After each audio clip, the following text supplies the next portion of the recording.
ચલો શર્ટ ને બીજું શું કહીએ આપણે? બુસ્કોટ. જવા દો.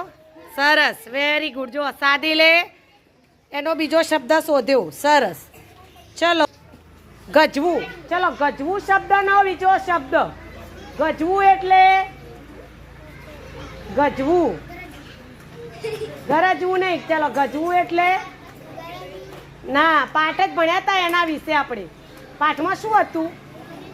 આપણે આખો પાઠ ભણ્યા ને, તો પાઠમાં શું? મેં ખિસ્સાને નાનપણમાં ગજવું કહેતા હતા કે ગજવામાં કચુકા મૂક્યા છે, ગજવામાં પેન પડી છે, તો ગજવું અમે શબ્દ વાપરતા હતા.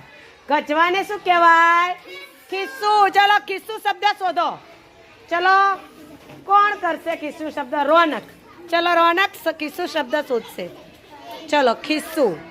ખિસ્સું શબ્દ રોનક એને બનાવશે. ખિસ્સું શબ્દ ક્યાં છે? સરસ, વેરી ગુડ. ખિસ્સું. ચલો સૂર્યનો બીજો શબ્દ.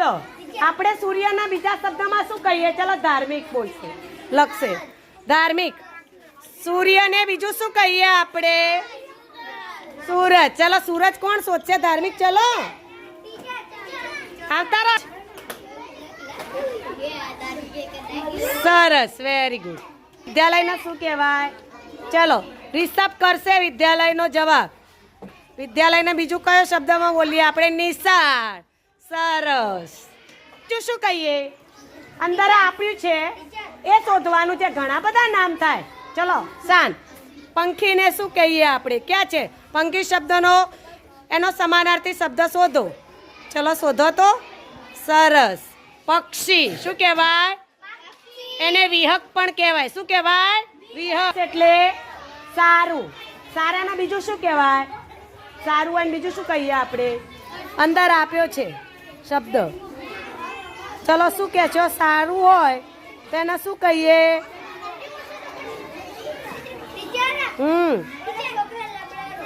ચલો સારાને સુંદર કહેવાય. સુંદર કઈ જગ્યાએ બને છે શબ્દ?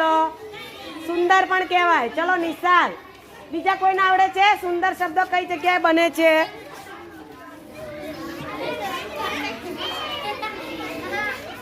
સરસ. જુઓ ત્રાસમાં બનતો હતો શબ્દ સુંદર. સરસ, વેરી ગુડ. એટલે ગંધાતું. કેવું? ગંધાતું. તો ચલો એમાં બીજો શબ્દ કયો આપ્યો છે ગંધાતાનો? ચલો ગંદુ એટલે ખરાબ પણ થાય. શું થાય?